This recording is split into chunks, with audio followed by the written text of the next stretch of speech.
Oh, we switched sides. Did we? I didn't even look at and we're streaming right now live on Facebook. Can you believe it? Okay, this is really weird.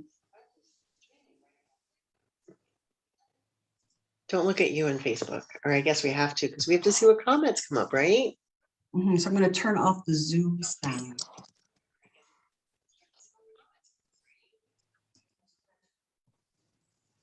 So, hi everybody. We'll be live. Well, we are live at this very second.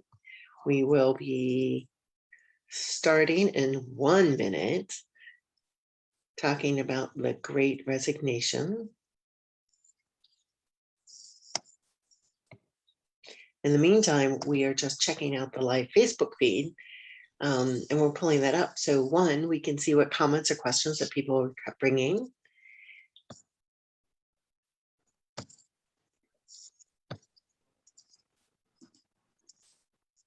Right, keep talking.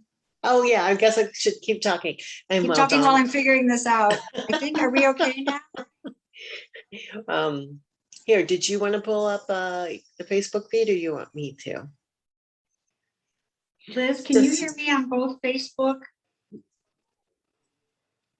What? I can, I am not trying to, you can mute yourself on Zoom and I can try, I'll pull you up on Facebook and find out. You're like just behind, you're behind on the Facebook piece. Okay, so I need to keep you up on, can you hear me? Mm-hmm. So, okay. So yeah, if you'll watch the Facebook feed, let me see if I can tag you. So I need to stay focused on you in Zoom and turn off the sound in Facebook. All right, so I have done that now. Now let me see if I can tag you. Yeah, do that because it's not showing up yet that you're live. Thank goodness. Because we're not yet. No, it's showing live now. Right, but it's not showing, it's not tagging me in the feed saying that you are live and come join you.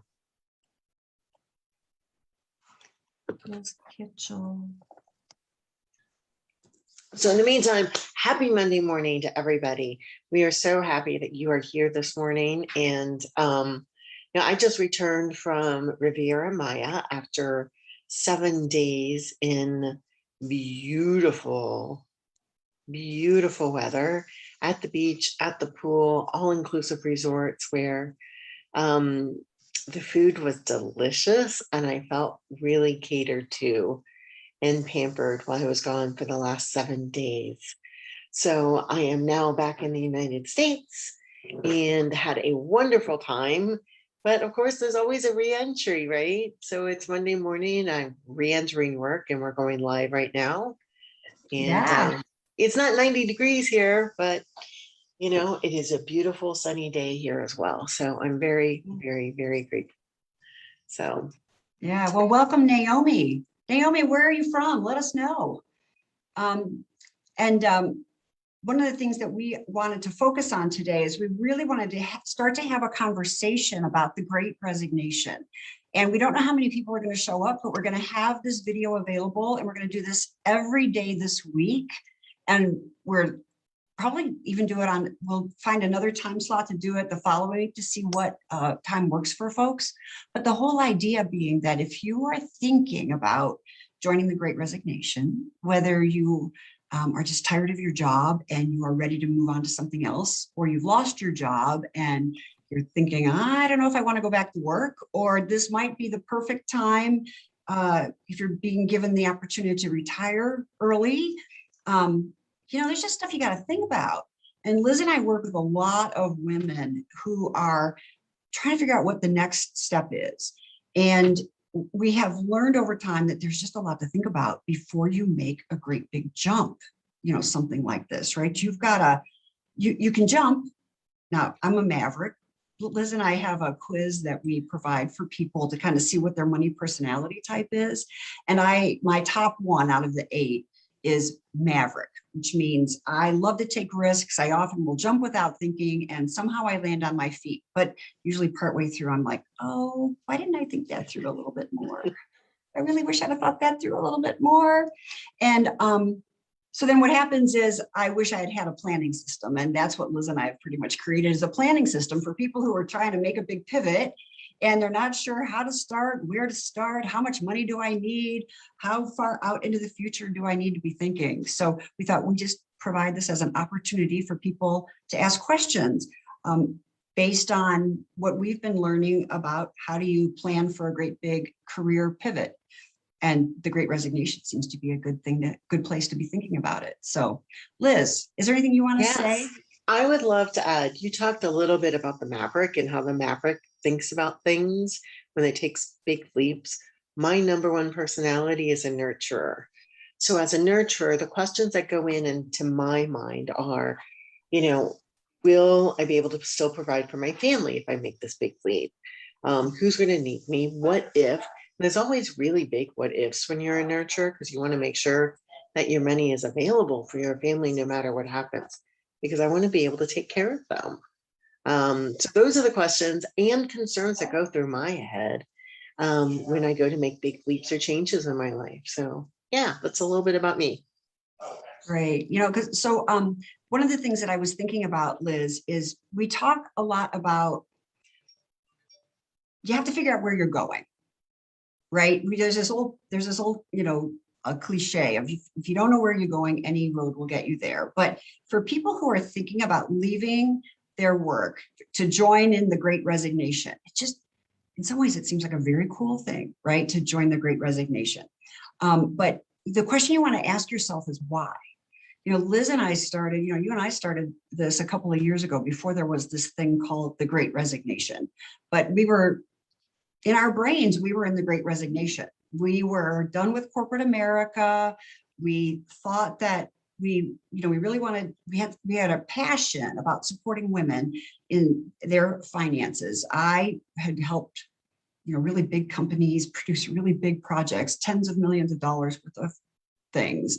And but I hadn't ever done that for myself. I didn't actually have financial training, personal financial training. And when I realized what I was missing, because my bank account went to zero unexpectedly about 15 years ago, I thought, holy crap, I better learn some stuff. So that's how Liz and I got started. Is we met a couple of years ago. I had finally trained myself, got my bank account out of zero, figured out why there's women who are in their 40s, 50s, and 60s who have no financial background. How do we do this thing? And the Great Resignation is exactly what Liz and I were doing. Is we're like, we don't want to go back to corporate America. We really want to support other people. And so we launched our own gig here, which is Shimula. And what we found in terms of launching, I had been teaching entrepreneurship for years at Purdue. We found that it takes longer than people expect for their finances to come around to their dreams. So you can have a big dream. You might even have a couple of side clients. You might have your friends and family saying, oh yeah, that's a really great idea. But really understanding what it takes to launch your concept, have enough zeros behind you and a pathway that supports you in your dream so you don't drop out of your dream, right? Right. What are you thinking there, Liz? It's so funny because, as a nurturer, I was so busy helping everybody else get their dreams launched, whether it be my coworkers, my husband, my children, and stuff like that. And I realized I didn't have my own North Star, right? I was so busy helping other people, even my clients in the financial industry. I was helping them with their North Star and aligning, getting clarity of what it was and getting the money aligned accordingly, that I personally forgot my own North Star. So I do have a question though, because I do have somebody passing through my office. Can you hear that? Do I need to shut the door to my office? I can hear it just a little bit, but I think it stopped now. Sounds like the Okay. door got shut. Yeah, door got shut. So they might be coming back through the hallway here in a little bit, but That's life. That's how it that happens. is life, right? It happens to Dogs, cats, everybody. garbage trucks, it all happens, right? So I was sitting there and, one of the things that I realized that was more important is there's two sides of money. And I think this is really important to talk about if you're up for this, Dawn, right now. Sure. Is, there's a side of money that is really this logical, linear aspect of it. It's the financial literacy. It's the math. It's the logical. It's the linear thing.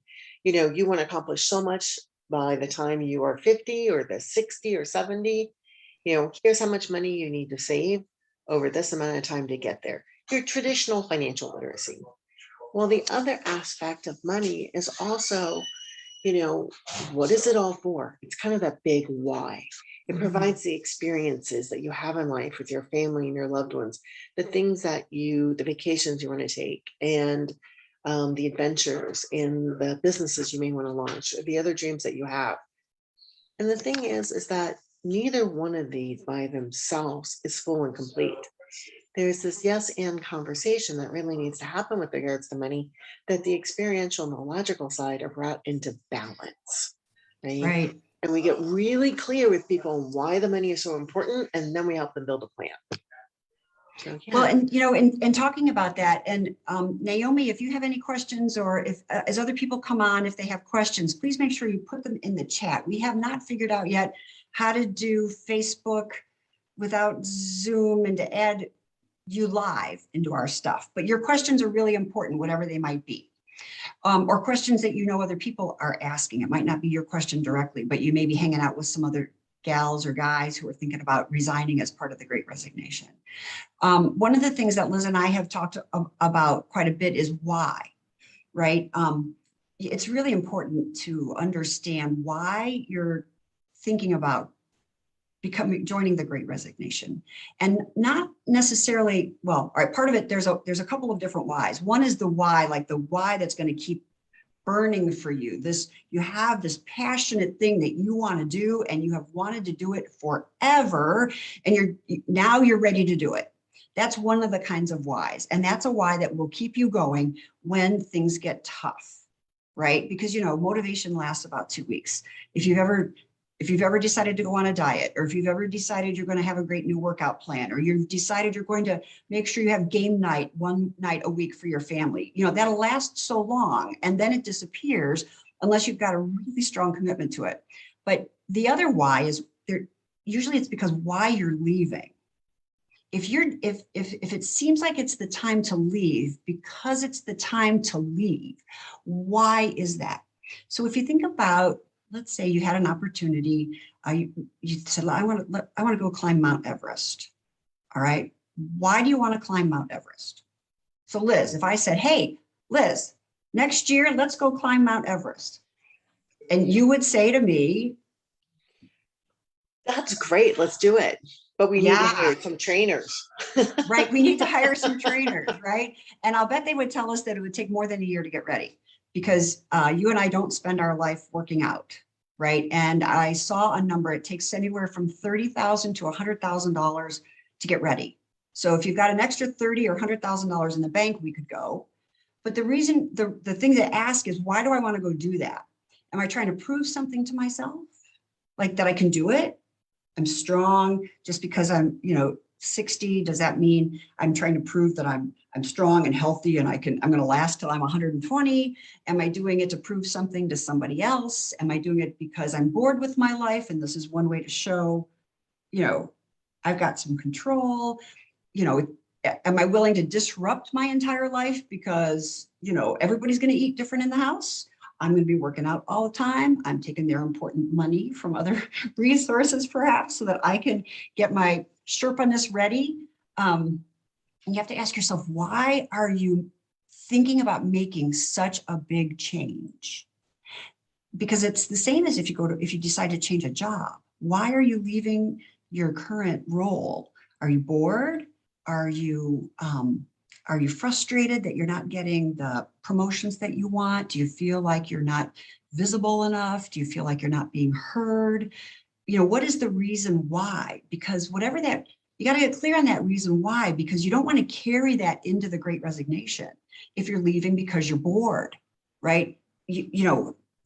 Why are you bored? What else could you do to make sure that boredom doesn't show up once you resign and start your new thing? So you really want to think about why.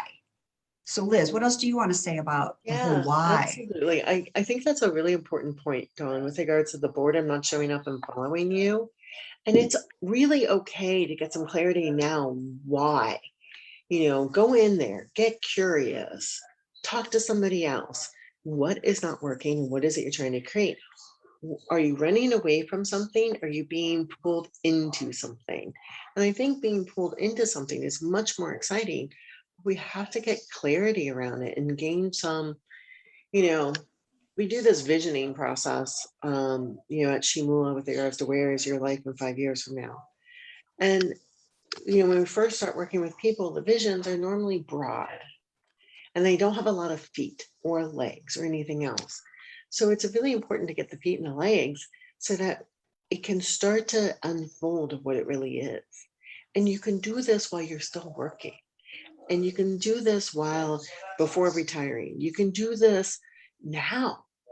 There's no reason why to wait just to start the dreaming process and getting some really good details around what it is that you're creating and your North Star for you. This vision that you're looking to really incorporate in your life. And I think that's really important to do when you're allowed to give yourself the space to do so. Mhm. Yeah. Yeah, I noticed that Naomi had put into the chat that she wants freedom, and I think that is such a Mhm. fabulous thing that people often really want freedom, and it's an interesting time to think about. Is it freedom from something or freedom for something? Because a lot of the women that we work with, they say, "Oh, I want to be free," which is me too, right? But then again, I also need a tether to keep me to the ground because I tend to think at the 50,000 foot level and I could float away if I didn't have any constructs around me. But the notion of wanting to be free is what we hear a lot. And it's important to understand what's happening that you're not free now. So is it a lack of money and you need more money? Is it a lack of power where you don't see like you can say what you need, or that your family's not enrolled in what you think freedom looks like? Is it that you want to have a house that's a certain size so that you can move around in it in a different way? Is it, some people are looking for a different level of stability. Some people want enough money that, and sometimes it's about money, sometimes it's about time, sometimes it's about ability to make choices that you don't have the ability to make right now. So that's one of the things that we work on, is we try to figure out what does freedom look like. So Liz, if I knocked on the door, Oh, I right? love this question. Right. So the question we love to ask is, so if the UPS man rang the doorbell and said, "Here, Liz, here's freedom," what would it look like? So Liz, I know freedom is one of the things that you think about because, Yeah. there's always new degrees of it. So what could freedom look like in your world if you had more freedom? Absolutely. Some of the freedom that would look like is to get up and, work from any location. Well, let me take a step back. One of the things that we hear a lot is people want to do what they want to do, when they want to do it, with whom they want to do it. So that's a sense of freedom, right? Those are the three things. So when you dream about freedom, think about the what, the when, and the who, right? So I would love to be able to, with my husband, with my family, being able to work from any different place in the world. And we love different experiences. We love to go to cities and see museums. So like if we happen to be in Paris working, then we'd also be able to get off when we'd be able to go to the art museum. We'd go to different restaurants. We would go to the coffee shops and little art galleries. And the thing that would be really nice about doing that is that we'd be able to experience the world. I also want to take art classes again. That's one of the things that's on my list. Like when I get so many hours a week again, I am going to take a look at painting. And as easy as it sounds, yes, I have paints and yes, I have these canvases. But I feel like I would need some instruction before I busted them out again. It's been 30 years since I've done that. And I've never really said I'm an artist. I just felt like I would like to have some form of expression. Yeah. I got it. That's really great. What That's about really you? great. What about you, Well, Dawn? sometimes freedom is the ability, for me, is the ability to travel and to do what I like and work where I want. I want more passive income streams, right? Which, and more people who are engaged with us, who want to teach our courses with us, who have a desire to be on a stage and support women in having financial freedom and freedom in their life, right? Reinvent their whole relationship to their life. And sometimes though, there are still some places in my life, and I don't know if these ever go away, but there's always more ways to manage the people. So sometimes there are people in my life who do not approve of me being an entrepreneur. They're like, Dawn, you're in your 60s, you should go back to work. Everybody should be working until you reach a certain age. It's just the rule. It's like, okay, I don't want to listen to you people. There are other people where there are people who want to stop other people from being successful, right? People who have taken a different path, who believe in the corporate world fully. I fully believe in the corporate world. I'm not saying it should go away. But people who need some freedom from a person, whether it's you want to be able to make sure you have a daughter in college and to appropriately cut the apron strings so that she can keep growing without me. It's easy to want to be the mom all the time and to be pulled into what she wants as opposed to what does she need at this stage in her life. I remember, needing to get a divorce. It was the appropriate thing for us. He didn't beat me. I mean, he's a wonderful man, and it didn't work for us over the long term. And to have the ability to say, I'm only here for a very short time on this planet, and I want to be able to do what I need to do. And we're heading different directions.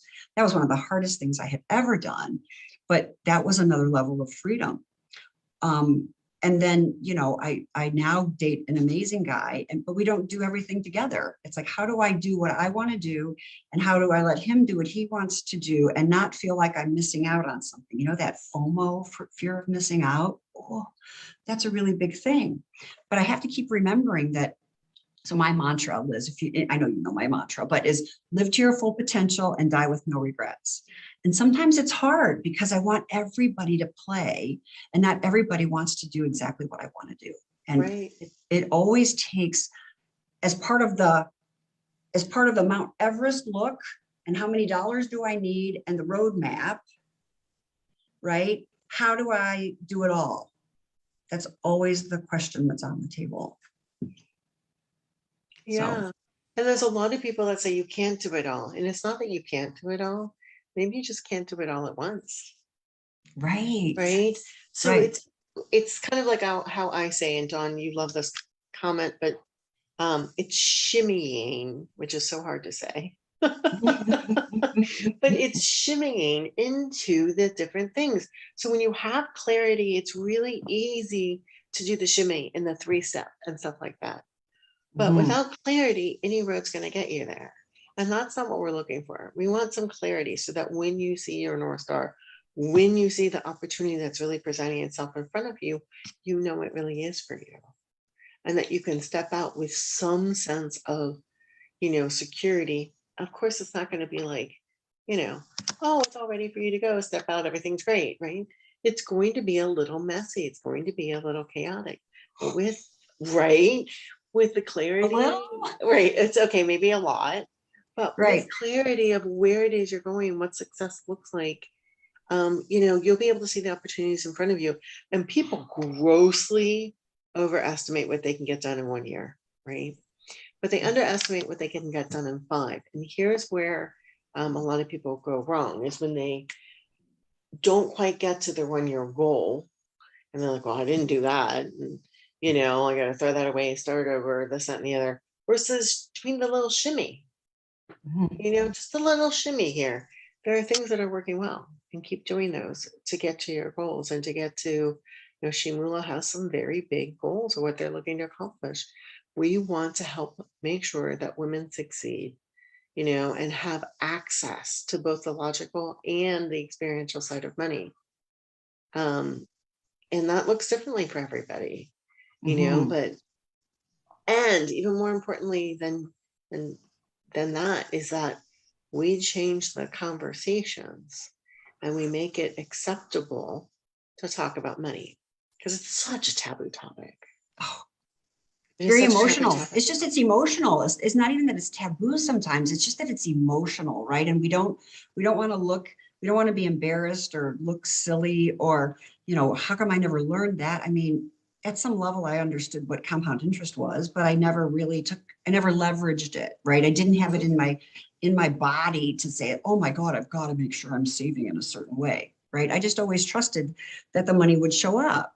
Yeah. But one of the things that we always, you were saying something about shimmying in, and I love Yeah. that point because so we have different kinds of women, Liz. I love so many of the gals that come to us.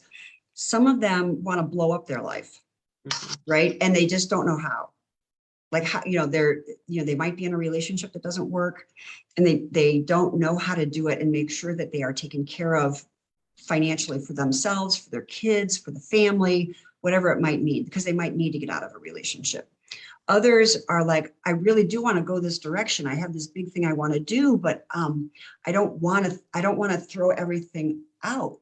Like how do I create momentum enough, enroll my family, without everybody feeling threatened by what I want in my life. So depending on, where they are, you can create that roadmap, and kind of like Dorothy with her red Yellow brick road.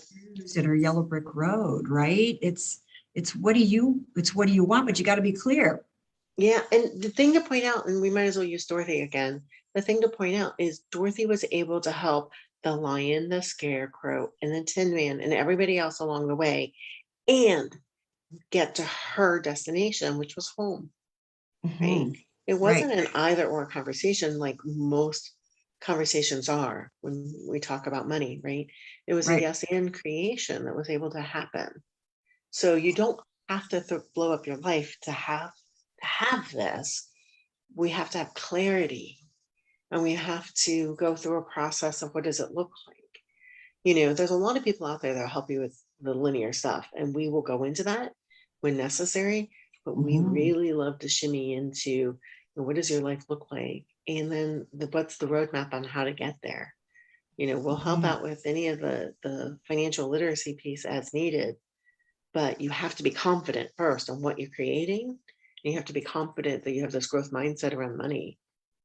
And then, and that doesn't happen overnight. People have created their value systems from the day they were born. Yeah. Right? From the day they were born. So there's some things to undo, and they can be undone, or they can be reprogrammed or reoriented, or you can add new habits and stop some of the old habits, right? And but I think that what's important is you have to believe. Dorothy believed. Yeah. She believed that she could go home. She didn't believe I can find the wizard. She believed she could go home, that the wizard would help her go home. She wasn't on the hunt for the wizard. She was on the hunt to go home, and the wizard was the tool. And quite often we get our tools mixed up with our dream, right? I'm going to do it this way, as opposed to what is it that you want and why do you want it? And Liz, we're coming up on the half hour already, if you can believe it or if not. people want to post below, what is it you want and why you want it? We'd love to hear it. Or Yeah. inbox us. We'd love to hear it. We love to cheerlead people's dreams, be a part of it, partner with them, help them draw out their roadmap to get there. Yeah, that excites me. So we're going to be back here tomorrow. So today we were looking at this idea of your dream. Why do you want to take on Mount Everest? Why do you want to resign? Why do you want something new and different in your life? So starting with why. And so tomorrow we're going to be looking at some other things around why, and we'll start to talk a little bit about how many zeros do you need, and to start to get some questions about, have you thought about how many zeros that you need? Right. And if you want to join our email distribution list, we'd love to have you. If you go to our website, there is a money personality quiz, and that automatically adds you to our email distribution list. Plus, how fun is it to learn your money personality as well. Mhm. I'm going to put And it we'll send into you a the, good little video to kind of explain the different personalities after you take the quiz, and just take note of the top 3. These are automatic patterns that you have in your life, and they've worked for you really well. But then sometimes we wake up and we're like, wow, I wish I could change this one thing. And we don't always know what it is until we can actually recognize the pattern that's playing out right in front of us. Mhm. Yeah, that's what the Right. quiz does. Yeah. I just want to say thanks to people who have joined us or who are going to see this video later in the day or whenever you might see it in the future. Thanks so much. We want to hear from you. What are the questions that you have with regard to the Great Resignation, and we will address them. So have a terrific day, and thanks again for joining us. We will see you tomorrow. Mhm. Now, if I can just figure out how to end this. So In the Liz, we'll figure it meantime, out. I guess I In the could meantime, shimmy or Liz is gonna, sing. yeah, I don't okay, sing very well. that's right. Stop the live.